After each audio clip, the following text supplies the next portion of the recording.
Happy 2023, y'all. It's the first Tuesday of the new year, and if it's been like mine has been, it has come in like a wrecking ball. So I figured I would just go ahead and let's just jump this thing right off and talk about, if you are on the fence and you're thinking maybe we do want to move this year. We've had a great 5, 6, 8 years in our house, and now we've kind of outgrown it and we're trying to figure out what's going to be the best way to go. I figured let's just go ahead and talk about what you can expect. So if you watched my video last week, we talked about how the days on market is going to be up a little bit. Now from 2021 to 2022, it was only up a day. However, if we go back to like 2019, it was as much as like 28 days. So my expectation going forward is, yes, you are going to spend a little bit more time on the market. We're not going to have, a revolving door of showings unless we price your home appropriately to make that happen, which is an approach we can take if we need to, and we can always sit down and discuss that. But honestly, I'm expecting you're probably going to have a lot of houses that are going to be sitting on the market for anywhere from a week to maybe even 3 weeks.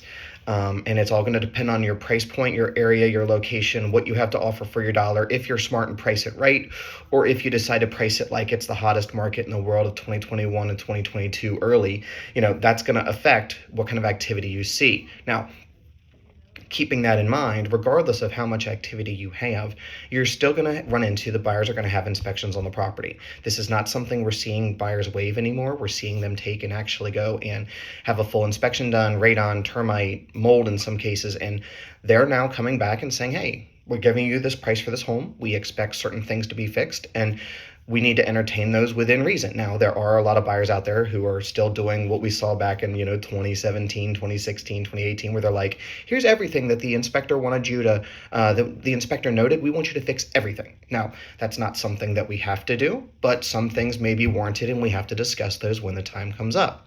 Now, keeping that in mind as well, we may not even get to that point, because one of the things I've been noticing in the last 6, 8 months is that buyers are getting pickier. And there's nothing wrong with that, because I've always told my clients, my buyer clients especially, that you need to buy the right home for you forever, not the right home for you because of right now. Because your needs are going to change, your financial outlook will change, and you can't always going to say you have the time to make these renovations or fix this or fix that. So the house costs more today than it did 12 months ago for the same price. So for that reason, buyers are passing on houses that may need things, if they have to make too many changes, if they have to, say, man, this only checks like 5 of the 8 boxes that are important to us. We're just going to wait for the next one to come along. They're going to do that because now they're also having to max out their budget to get more of what they want, versus 12 months ago, they may have been able to get more for less because of the interest rates. So keeping that in mind, what I'm telling all of my seller clients is if you have some deferred maintenance in your home, there's some outdoor painting that needs to be done, your doors and your trim are a little faded or yellowed because it's just haven't been painted in 10, 15 years, doing little deferred maintenance projects in around the home between now and when you decide to put your home on the market are going to increase the odds of your home selling quickly, because buyers are going to feel like they don't have to do as much up front, okay? Lastly, the thing I want you to remember is once you sell your home, you are going to be a buyer in this market. You are going to need an agent who has seen the things that we're going to see this year multiple times over. This is going to be my 21st year in real estate, and I can't believe that I'm saying that, but I love every part of it because I've seen the highest of highs, I've seen the lowest of lows, and honestly, this is the market that I thrive and love about.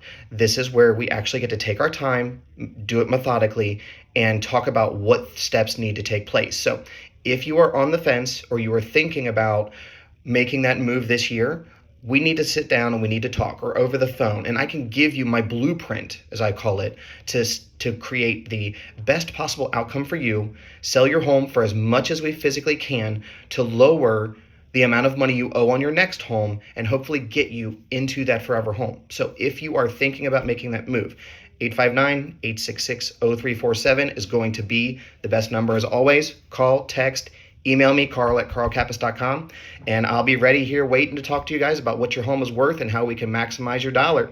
I'll see you next week. We're going to be talking about what the buyers can expect going into this year.